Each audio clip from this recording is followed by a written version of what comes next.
Hello friends, कैसे हैं आप सब। आज हम टेम्परेचर एंट्रोपी डायग्राम के बारे में पढ़ेंगे, लेकिन उसको पढ़ने से पहले हमें कुछ बेसिक टर्म पढ़ने की ज़रूरत है। ठीक है, तो ये टेम्परेचर एंट्रोपी डायग्राम जो साइकिल्स में यूज़ होता है, तो इसको हमें पहले जानने की ज़रूरत है साइकिल्स को पढ़ने के लिए। ठीक है, तो इसके बाद मैं रनकाइन साइकिल के ऊपर लेक्चर लूँगा। तो देखिए यहाँ पे सबसे पहले लेटेंट हीट के बारे में जान लेते हैं। लेटेंट हीट क्या होती है आपके पास, कि जो हीट आपके पास आपके सब्सटेंस का फेस चेंज कर दे लेकिन उसका टेम्परेचर चेंज ना हो। मतलब जिसका फेस चेंज हो जाए, मान लीजिए उसका कि लिक्विड में है तो वो वेपर में कन्वर्ट हो जाएगा, या फिर वो वेपर में है तो वो लिक्विड में कन्वर्ट हो जाएगा। ठीक है, तो उसका मतलब फेस चेंज हो जाए लेकिन उसका टेम्परेचर सेम रहे। मान लीजिए वो 100 डिग्री सेल्सियस के ऊपर है तो उसका टेम्परेचर 100 डिग्री सेल्सियस ही रहेगा, कि वो जब वाटर में था तब भी उसका टेम्परेचर 100 डिग्री सेल्सियस रहेगा, और जब वो वेपर बन गया तब भी उसका टेम्परेचर 100 डिग्री सेल्सियस रहेगा। ठीक है, मैं मान लेता हूँ, जैसे मैं कंटेनर ले लेता हूँ, इसमें आपके पास जो है वाटर है ये। ठीक है, और ये वाटर आपके पास जो है 100 डिग्री सेल्सियस के ऊपर है। ठीक है, जैसे ही मैं इसको फर्दर थोड़ी सी हीट प्रोवाइड करूंगा तो ये हीट लेके आपके पास जो है स्टीम में कन्वर्ट हो जाएगा पानी। ठीक है, और जैसे ही ये स्टीम में कन्वर्ट होगा, लेकिन स्टीम का टेम्परेचर भी 100 डिग्री सेल्सियस ही रहेगा। इसका मतलब क्या है? इसका मतलब ये है कि वाटर में भी इसका टेम्परेचर सेम था और स्टीम में भी इसका टेम्परेचर, दोनों में टेम्परेचर सेम था, लेकिन इसका फेस चेंज हो गया, ये वाटर से स्टीम में कन्वर्ट हो गया। तो वो हीट जो हमने 100 डिग्री सेल्सियस के बाद दी, स्मॉल अमाउंट ऑफ हीट, वो हीट क्या थी आपके पास? इसकी लेटेंट हीट थी। मतलब इस हीट की एनर्जी का यूज इस वाटर ने स्टीम में कन्वर्ट होने के लिए किया। ठीक है, तो ये आपके पास लेटेंट हीट थी। लेकिन सेंसिबल हीट क्या होती है? सेंसिबल हीट वो हीट होती है जिसमें आपके पास टेम्परेचर चेंज हो जाता है सब्सटेंस का, लेकिन उसका फेस चेंज नहीं होता। जैसे आपके पास, मैं अगर एक और कंटेनर लूं, ठीक है, इसमें आपके पास जो है 0 डिग्री सेल्सियस के ऊपर वाटर है, तो हम इसको हीट प्रोवाइड करेंगे। ठीक है, हम इसको हीट प्रोवाइड करेंगे। ये पहले 0 डिग्री सेल्सियस के ऊपर था। ठीक है, लेकिन जैसे ही हमने इसको हीट देनी चालू की तो इसका टेम्परेचर बढ़ते बढ़ते बढ़ते बढ़ते 100 डिग्री सेल्सियस के ऊपर पहुंच गया। ठीक है, तो लेकिन ये आपके पास 0 डिग्री सेल्सियस के ऊपर भी वाटर ही था, और जब इसका टेम्परेचर 100 डिग्री सेल्सियस हो गया तब भी इसका टेम्परेचर, जब जब भी इसका फेस जो है वाटर ही रहा। मतलब टेम्परेचर चेंज हो गया लेकिन इसका फेस चेंज नहीं हुआ, ये वाटर का वाटर ही रहा। तो इस हीट को हम क्या बोलेंगे? सेंसिबल हीट बोलेंगे। ठीक है, उसके बाद आपके पास है आइसोथर्मल प्रोसेस। आइसोथर्मल प्रोसेस क्या होती है? आइसोथर्मल प्रोसेस वो होती है जिसमें आपके पास टेम्परेचर को कांस्टेंट लेके चलते हैं। ठीक है, ये आपको ध्यान रखना है कि वो प्रोसेस होती है जिसमें टेम्परेचर कांस्टेंट रहता है, ये आइसोथर्मल प्रोसेस होती है। और आइसेंट्रोपिक प्रोसेस वो प्रोसेस होती है जिसके अंदर आपके पास ना तो बाहर की हीट का एंटर होएगा अंदर, ना तो बाहर की हीट एंटर करेगी सिस्टम के अंदर। ठीक है, और ना ही सिस्टम की हीट बाहर जाएगी। ठीक है, मतलब सिस्टम है आपके पास जो, उसमें ना तो बाहर की हीट अंदर आएगी और ना ही इसके अंदर की हीट बाहर जाएगी। ये आपके पास आइसेंट्रोपिक प्रोसेस है। इसमें आपके पास सिस्टम में हीट का ट्रांसफर नहीं होगा। ठीक है जी, तो हम बात कर रहे थे टेम्परेचर एंट्रोपी डायग्राम के बारे में। टेम्परेचर एंट्रोपी डायग्राम के बारे में, तो ये आपके पास इस तरह से कर्व है। ठीक है, ये टेम्परेचर और ये आपके पास एंट्रोपी। एंट्रोपी को एस से डिनोट करते हैं, टेम्परेचर को टी से डिनोट करते हैं। ठीक है, ये आपके पास इसमें कर्व है। ठीक है, तो ये आपके पास यहां से जो बीच का पॉइंट होता है ये आपके पास सैचुरेशन पॉइंट होता है। ठीक है, और ये इसके इस साइड जो होती है ये आपके पास सैचुरेशन लाइन होती है। ये आपके पास सैचुरेशन लाइन हो गई।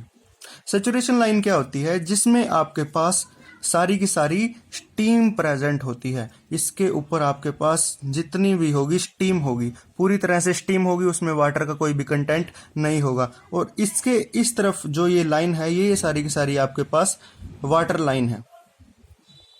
वाटर लाइन, इसके ऊपर जितना भी होगा आपके पास सारे का सारा वाटर प्रेजेंट होगा, इसमें स्टीम का कोई भी वेपर नहीं होगा। ठीक है, तो जैसे ही हम इसका किसी भी सब्सटेंस का टेम्परेचर इंक्रीज करते हैं तो वो इस तरह से बढ़ता है, इस तरह से बढ़ता है, और फिर यहाँ से आपके पास जो है वो कांस्टेंट वे में आगे बढ़ता है, ठीक है। और फिर इसके बाद फर्दर हम उसको हीट कर देते हैं, फिर आपके पास ऐसे बढ़ता है। इसका मतलब क्या है, मान लीजिए यहाँ पे आपके पास वाटर था, ठीक है, तो जैसे ही हम यहाँ पे वाटर को हीट प्रोवाइड करेंगे तो इस तरह से हीट इंक्रीज करेगी, ठीक है, मतलब उसका टेम्परेचर इंक्रीज होगा, ठीक है। देखिए यहाँ पे कुछ इसका टेम्परेचर था, यहाँ पे उसका कुछ और टेम्परेचर हो गया, ठीक है। फिर जैसे हमने उसको फर्दर हीट प्रोवाइड की तो ये आपके पास वहां पे टेम्परेचर कांस्टेंट रहा, लेकिन यहाँ पे ये वाटर था और यहाँ पे आके ये स्टीम में कन्वर्ट हो गया। फिर हमने फर्दर इसको स्टीम को जो है हीट प्रोवाइड की और फिर इसका जो है टेम्परेचर फिर यहाँ से दोबारा इंक्रीज हो गया, ठीक है। इसका मतलब क्या है कि यहाँ से यहाँ तक हमने जो हीट प्रोवाइड की, यहाँ भी वाटर था, यहाँ भी वाटर था, मतलब ये सेंसिबल हीट थी, ठीक है। फिर हमने क्या किया, सेंसिबल हीट थी ये, ठीक है, सेंसिबल हीट में टेम्परेचर इंक्रीज किया लेकिन इसका फेस सेम रहा। फिर हमने यहाँ पे इसको हीट प्रोवाइड की, ये हीट जो थी आपके पास लेटेंट हीट थी। लेटेंट हीट क्या थी आपके पास कि टेम्परेचर कांस्टेंट रहेगा लेकिन फेस चेंज हो जाएगा, यहाँ पे आपके पास ये वाटर से स्टीम में कन्वर्ट हो गया। फिर हमने स्टीम को दोबारा हीट प्रोवाइड की, फिर आपके पास क्या है, इसका टेम्परेचर इंक्रीज हुआ, टेम्परेचर चेंज हुआ लेकिन स्टीम की स्टीम रही यहाँ भी ये, ठीक है, इसका फेस चेंज नहीं हुआ। तो ये आपके पास दोनों सेंसिबल हीट थी और ये आपके पास लेटेंट हीट थी। अगर हमें इसकी एंथैल्पी को मापना हो तो हम कैसे मापेंगे, एच से हम डिनोट करते हैं एंथैल्पी को, जो एंथैल्पी होती है उसको हम एच से डिनोट करते हैं, ठीक है। तीन तरह की एंथैल्पी हो जाती है, यहाँ पे आपके पास एच एफ हो जाती है, एच जी हो जाती है और यहाँ पे एच एफ जी हो जाती है। ये तीनों का क्या चक्कर है वो मैं बताता हूँ। देखिए एफ स्टैंड्स फॉर फ्लूइड और एच का मतलब तो है ये एंथैल्पी, एंथैल्पी तो है ही है, ठीक है। मतलब क्या है, ये फ्लूइड की एंथैल्पी है, मतलब अपने वाटर की एंथैल्पी है, मतलब यहाँ पे जो आप एंथैल्पी है वो आपके पास एच एफ है, ठीक है। सिमिलर वैसे ये जी का मतलब क्या है, गैस या फिर वेपर हम इसको बोल सकते हैं। तो गैस की एंथैल्पी है, मतलब वेपर की एंथैल्पी, यहाँ पे आपके पास ये जो है एच जी है, ठीक है। इस लाइन के ऊपर मैंने बताया कि सारे का सारा वेपर होता है, तो एच जी है ये, ठीक है, वेपर की एंथैल्पी है। इसी तरह से एफ मतलब फ्लूइड है, ठीक है, और जी मतलब ये गैस है। मतलब क्या है, ये दोनों इकट्ठे आ गए, इसका मतलब क्या है कि उसमें फ्लूइड भी है और उसमें गैस भी है, ठीक है। तो ऐसा रीजन कौन सा है, इन दोनों के बीच का पॉइंट ही ऐसा रीजन हो सकता है।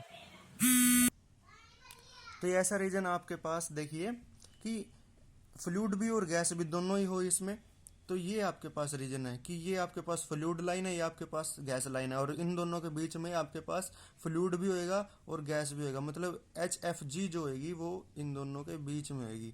तो ये आपके पास एच एफ जी को हम क्या बोल लेंगे, लेटेंट हीट बोल लेंगे, ठीक है, लेटेंट हीट हम इसको बोल सकते हैं यहाँ पे, ठीक है।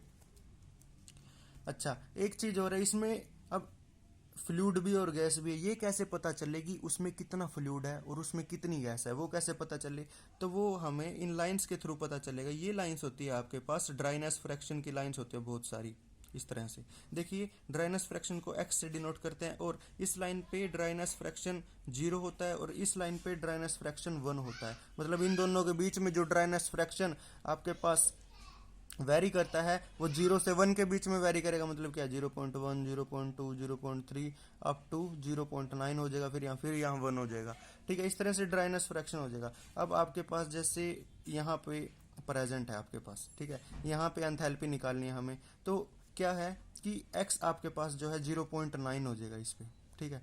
तो x 0.9 हो जाएगा, हमें h की वैल्यू निकालनी है, मान लीजिए H2 की वैल्यू निकालनी है, ठीक है। तो ये फॉर्मूला क्या बन जाएगा कि HF2 प्लस X2 फिर HFG2, ठीक है। तो आपके पास क्वेश्चन में टेम्परेचर या प्रेशर दिया गया होगा, ठीक है, उस टेम्परेचर या प्रेशर की हेल्प से हम उसी टेम्परेचर प्रेशर के ऊपर स्टीम टेबल का यूज करके HF2 और HFG2 निकाल लेंगे, ठीक है। और यहाँ से ड्राइनेस फ्रैक्शन यहाँ से हमें दे रखा है कि ये 0.9 हो जाएगा यहाँ से, ठीक है। तो इस तरह से हम H2 की वैल्यू निकाल लेंगे कि उस स्पेसिफिक पॉइंट पे हम जो है वैल्यू निकाल लेंगे, ठीक है।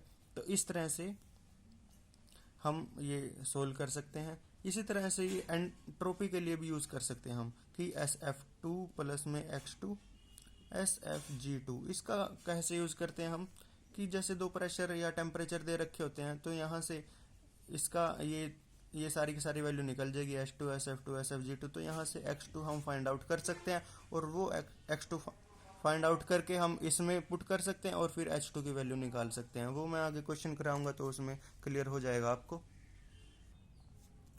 ये जैसे मैंने यहाँ पे 2 लगाया है, तो ये आपके पास जो प्रेशर के हिसाब से लगाते हैं हम। जैसे P1 आपके पास दिया गया होगा, ठीक है, कुछ P2 आपके पास दिया गया होगा, तो उस हिसाब से लगाते हैं। तो वो जब क्वेश्चन करोगे आप, उसके लिए आप में क्लियर हो जाएगा ये, ठीक है। तो एंथैल्पी 2 पे, एंथैल्पी 0.3 पे, इस तरह से ये पॉइंट्स का हिसाब है ये तो। लेकिन एक्चुअल में फॉर्मूला ये है आपके पास सीधा ही। तो ये आपको आपके लिए ध्यान रखना है, और आगे मैं जो रनकाइन साइकिल कराऊंगा उसमें ये चीज़ें आपके पास काम आने वाली हैं। तो थैंक यू ये वीडियो देखने के लिए, थैंक यू।